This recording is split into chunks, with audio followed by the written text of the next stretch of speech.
Hello, welcome to Tae Kwon Do training. I'll be instructor for today's show, Bob Lemire. What I'd like to do on today's show is work on increasing your power. Especially we're going to work on the upper body today. We're not going to do any kicks today or any leg exercises. And all the hand technique that we use, whether it's going to be a block or an attack, I'm going to show you how to use that hip jog. Every once in a while, most every show I try to at least mention hip jog once or twice. And hip jog, what it does is increases the power in your body, especially your upper body, because of the way your body moves, the way your body flows together. And by doing your hip jog, moving your hand at the same time as you're snapping the hip jog, increases the power and gives you that snap. And what it does, and it increases the power. I like to say 100%, but maybe not. How would you know? But it really doubles it. It doubles your power or even more. And you're going to see when I do a punch or whatever without the hip jog and when I do it with the hip jog. And it's advanced. Now, this is advanced. And I'm going to show you a couple exercises how to get the hip jog, especially if you work in the mirror. But when you work this hip jog, and it's funny because it just reminded me of a story with my Grandmaster Lee, my late Grandmaster Lee. He would have us in front of the mirror and work our hips and work on hip jog because he wanted us to learn that hip jog. A lot of even black belts and even our school or other schools, they don't catch the hip jog, and it takes them a long time unless you practice it. And he would have us in front of the mirror, and we'd be snapping, and he'd be watching our belts, all right? And snap, snap, and snap, and he'd make sure you had the hip jog, and you'd do that for an hour, 2 hours, and your stomach would hurt so much. And you'd get this pain. It's like a runner's pain. And you'd get the pain, and everyone's bent over. And he'd laugh. He'd say, don't worry. Once that pain goes away, it'll never come back. And he was right.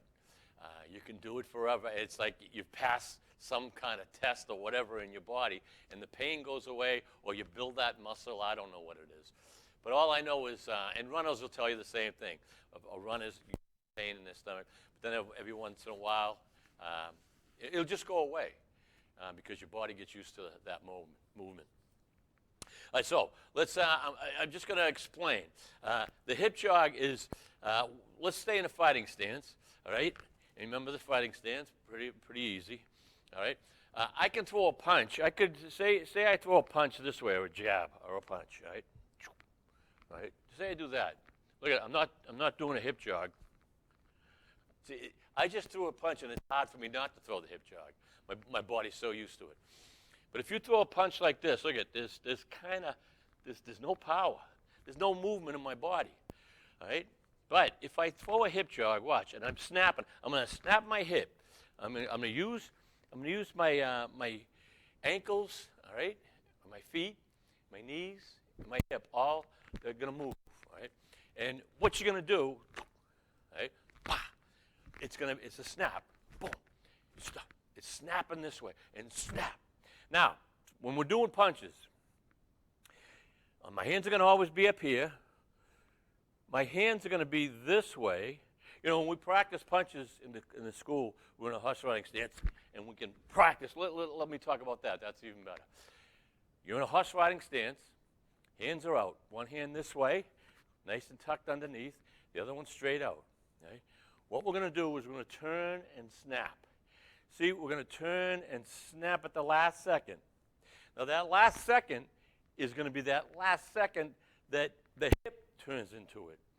And what it does is, and I like to call it like a whip, all right?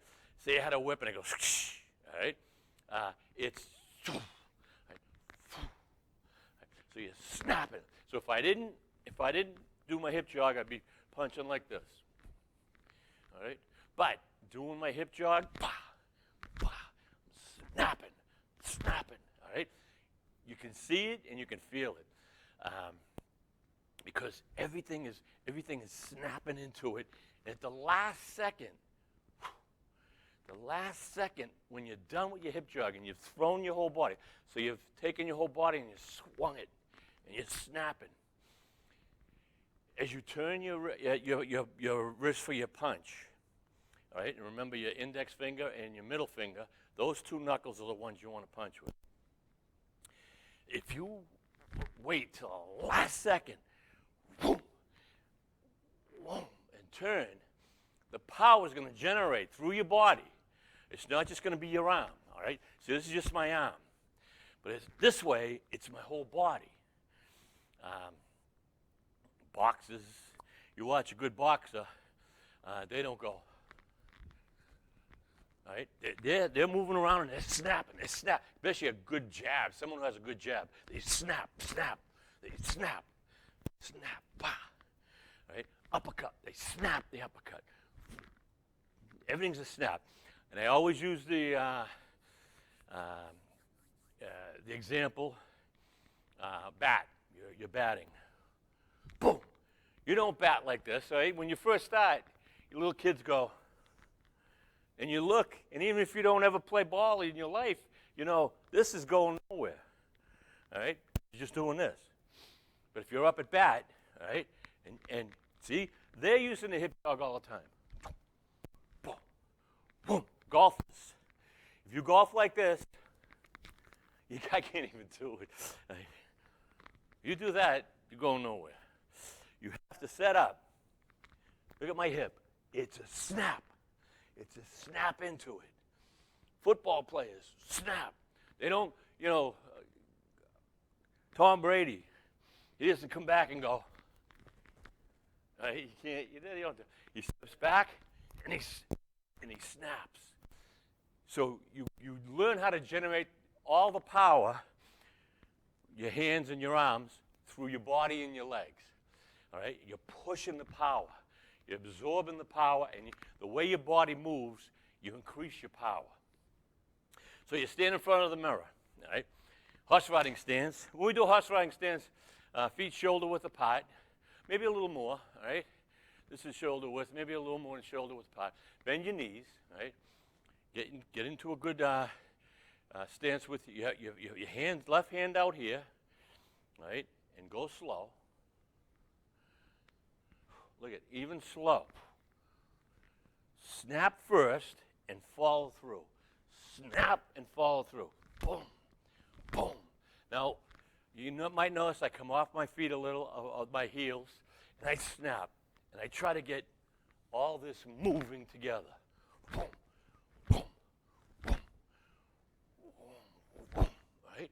I'm not doing this.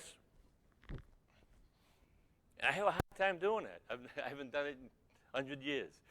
Right? Boom, boom. All right? So you practice that in the mirror. You say, well, that looks easy. All right? All right? All right? Kind of easy. Watch how quickly you get tired, especially if you start doing the hip jog. Great thing about the hip jog, using all your muscles again. You start using your hip jog, you tighten the stomach up. All right? Do a lot of hip jog, a lot of punches. You start hitting a heavy bag or hitting pads. Boy, you tighten that stomach right up because it's constantly moving. And as you're doing your hip jog, you tighten it up a little. All right? So that's with regular punch. All right? And if you're in a fighting stance, if you say you want to snap, you want to do a jab, practice a jab in the mirror like this, right? Right? No hip jog. And then try to snap, snap. I'm pushing off my back leg, trying to get the hip going in the direction of the punch. All right? I'm going to punch with this hand now in the direction of the punch. All right? And it's almost like your body's throwing your arm out. That's what we call a hip jog. Other styles, you know, maybe they'll call it a hip jog. They call, I don't know, call it from the center of the body, the core of the body, the chi, or whatever they call it. You know, you can get extravagant about what you want to call things. I try to keep things simple so that everyone understands what we're talking about. All right, so you just try. Then if you want, you're in the mirror, hands up, just one, right hand, all right? So boom, right, boom. Try to keep it straight. I'm going for my own height, which would be my face or my jaw, all right? Now notice I keep this hand here and I snap. Look at. All right. This belt I have is we get new belts every once in a while because the old ones get frayed and whatever. And this one is still tight. A lot of times as you use the belt over and over, it just starts dropping like this. So the thing is, you can see as it'll swing. That's how we can tell in the mirror if our hip jogs are really working well, if your belt's swinging. This one's just still starchy or whatever you call it. I got to break it in. Okay, so that's punch. All right, that's kind of easy. And even if you don't want to use any hand technique, you snap, snap, snap. All right, do that 10 times in the mirror, and like I say, watch how your stomach feels. It tightens your stomach, right? Like doing sit-ups, you know. All right, so same what we'll do, say for a knife hand strike. All right, I can snap, high section block, and knife hand strike. I'm just gonna do a knife hand strike. Snap. All right, instead of me just going. See the big difference? If I just went, there's nothing. Right? Even if I was loose and I went, there's nothing, and it looks funny too. But if you're here, right? Okay, snap. Now, when you're doing a knife hand to the neck, and please, you watch your children when they're doing this with their friends, or you're doing it with their, please don't hit each other with these techniques. Come close to each other. You hit someone in the neck and you miss, and you do hit them, you don't stop it quick enough, you're knocking them out or you're hurting them big time. You got to watch these exercises. This is really nothing that we play around with.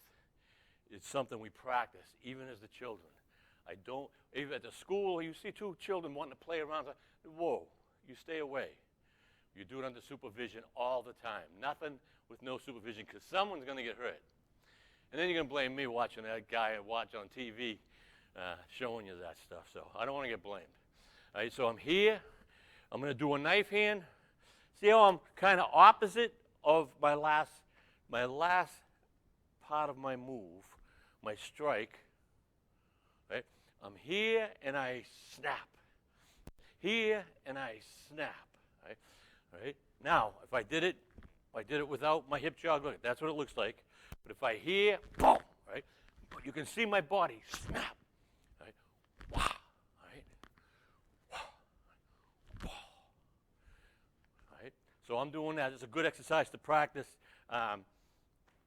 If you could do it with the front hand, but you're not going to get the power because back here you've got all that snap and that whipping motion. All right, so when you're practicing it, that's a good. You could be doing a high section block, snap. You snap to the neck, you come snap to the ribs. You're going to break the ribs.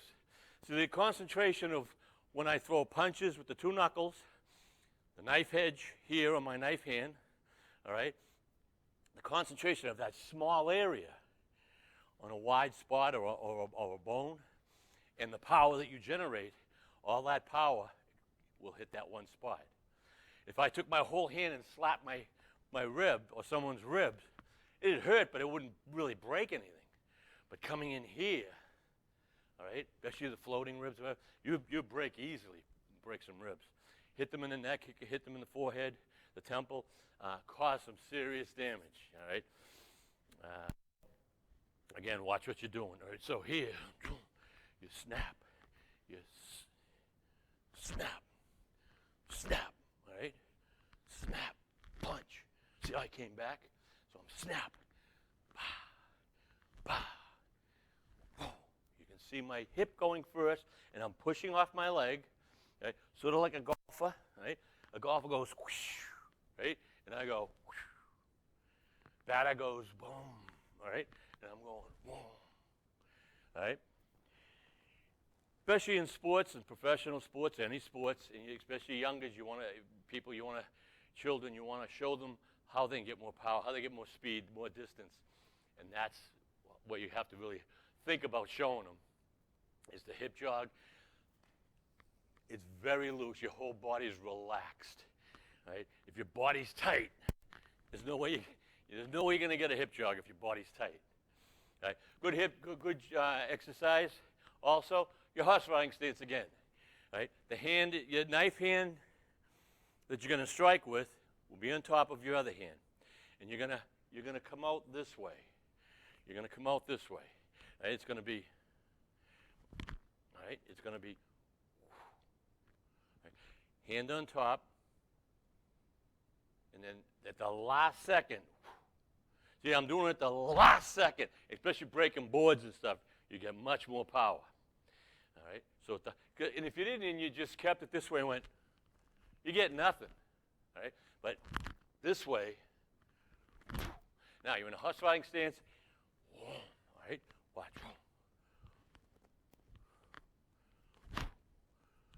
You're doing it without, then you snap it. Watch it. Practice without, then practice.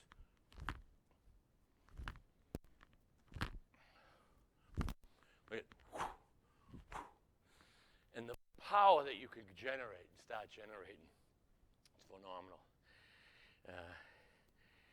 And I just constantly hearing my grandmaster Mu Young Lee, God rest his soul, put more hip jog. That's all I would ever hear. Every class, he'd pick out someone and go, more hip jog. He was hypnotizing you, all right, brainwashing you into constantly thinking about hip jog. Because if he's seen people with good hip jog in the mirror and they're working hard, and then he's seen this guy going like this, they're not working, he'd get mad. Okay. Maybe next year we'll do all the hip jogs for the legs, and that's much more difficult to learn. But the power is phenomenal. All right. So same thing with blocks. So, you know, if I and you know, get back on the 1, 2, 3, 4, 5, 6. That's how you practice in the mirror, and get yourself exhausted. You're going to get a total upper body workout. Total upper body. It's like a static workout. And your muscles contract, all right? And then they let go, and boom, you're constantly hard and soft and hard. And that's how you can increase muscle, keep your muscles nice and loose, get the blood flowing. And as I said, the more you keep doing this, you don't have to worry about your stomach getting big. You get a nice, strong, tight stomach, and you learn something at the same time. So you can go down and do all 1,000 sit-ups, or you can get up here and say, let me get my body, top of my body all up in shape, you know. All right, so high section block. Time's flying. I only got 10 minutes left, so I'm not going to show you too many exercises, but you get the idea on the hip jog. All right, high section block. I'm in a fighting stance, all right. The hands, and as I say, when you do the hip jog, whatever position your hand's going to be at the final moment of your attack, it has to be opposite to start. So whether I do both hands, and we do this so that people can learn how to snap, you know, and you're getting this type of motion. Notice I'm ready here, so if all of a sudden someone's coming in with a stick or something, and I block, or never mind a stick, a knife or their hand, they're coming down to hit you, and you block them hard this way, you break their wrist. All right? So you're going to block their wrist. So you're not just going, right? You're going, bah! You're smashing. You're smashing at their wrist or their arm or their hand. All right? So your block becomes an attack. All right? Tae Kwon Do means the art of smashing with fist or hand. All right? And we mean smashing. We're not delicate. We don't have the kung fu style. All right, kung fu, love it. It's a whole different art. Those who know it and those who train it, unbelievable. We're opposite. All right, we go for that smashing block. All right, so you're here. All right, step in, high section block. Look at, I snapped at the last second. Bah, bah. See that? So I blocked. Boom. I blocked with a good hip jog, then I come in with a nice punch. So they're up here, I blocked them, they're wide open, boom. Okay. That's pretty easy. So, and you can practice section block, bah.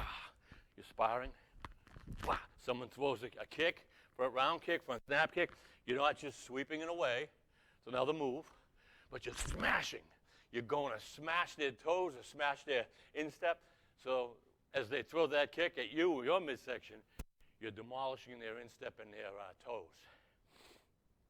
And keeps them from trying to do that same move to you. Right? And make sure you do both sides, right and left. Right? So you had the high section, then you had the low section. Right? And the low section, look, it's opposite. That's why I try to get my people to do this. Right? Inner form, outer form block to the inside. All right? And this is a great block because if someone's throwing you a jab or someone's throwing a roundhouse punch at you and you're standing here and you see it coming, bah, you come in and you meet that excuse me, you meet that attack, all right?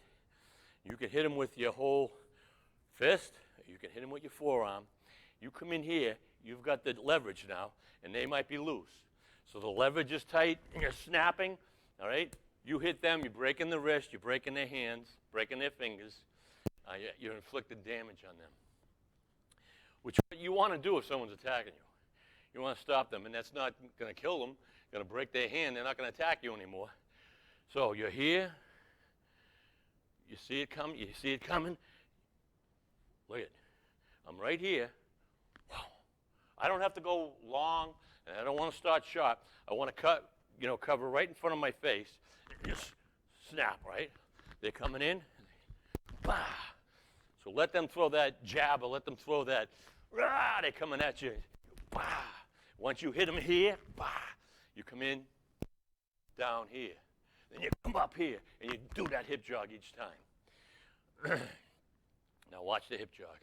Now my hand's opposite of the final move. See? Again. All right, so all my hand techniques, blocks or attacks, are going to be opposite to start to the finished product. All right? And this is outer form. Here's my outer form. This is my inner form. This is my outer form. Inner form would be this to the outside. This is outer form to the inside. And this is outer form to the outside. Outer form, outside, right? Outer form to the inside. All right? Great blocks to learn, especially if you're only going to use your hands.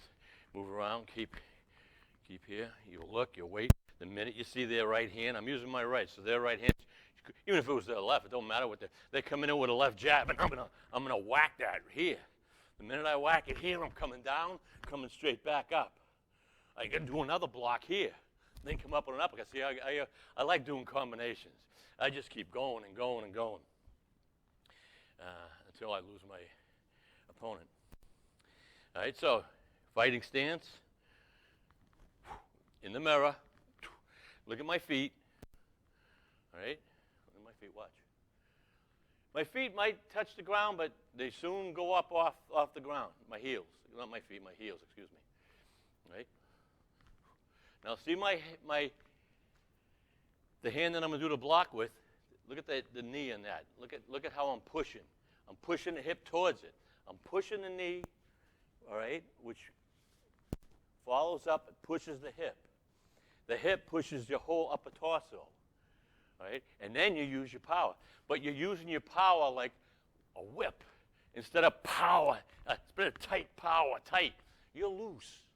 Everything's loose on these blocks. Everything's until the last second, right? So you're here. Whoosh, look at, right? It's like Gumby. It's like loose, right? All right. So you practice in the mirror. As loose as your body can be, all right? Now, again, if you're watching this show, I love golfed. I love golfing. Not that I'm a good golfer, but I love golfing. I love playing baseball. I love playing football. Love all sports. And when you little kids watch this show and you want them to get better in their sport, think about the hip jog. A lot of people don't even think of it. A lot of people don't even know about it. Good coaches will know about it, and they'll increase the power of their students or anyone on their team. But if you're trying to teach a little child how to bat, give them a plastic bat, give them a bat, and just have them, look at, say, go like this. Let me see the wiggle. Let me see you wiggle those legs. Right? Don't let me see this. I don't want to see that. That could be habit forming. Right? You want to teach them golf? Say, I want those hips first, and then I want you to follow through. Keep your head down. Right? Same thing with all upper body moves in Tae Kwon Do. Blocks or attacks, very loose and very lucid. All right? Like ballet. Tae Kwon Do and ballet, almost identical. One's soft and one's crazy, smashing out of their minds. All right? But they always do the high kicks, or they're throwing their legs, or they're doing stuff with their body, but they could not be looser. Well, we do that, but at the last second, we tighten up. So all your attacks, the very last second. And don't when you're doing attacks, say an attack or a block, don't go wild. There's a point to stop. Here's your block. You want a point. You want that right here. You're blocking your head. You don't have to go way over here. You don't have to go here. You don't have to go way up here, and you don't go down here. Find the spot in the mirror that's right above your head, and look at the little angle. Right? And you go, look at loose, loose, block, loose, loose, loose, loose. All right? Punch, loose, loose. I'm like, wow. All right? I'm like ballet. But at the last second, no more ballet. Wow. Wow. Okay? In a forearm block goes, choo. In a forearm to the outside. Wow. Wow. And we do all these different blocks and these different attacks so that whatever position we're in. If someone was standing here, I don't want to punch them, but I can do this. They're behind me, I can whack.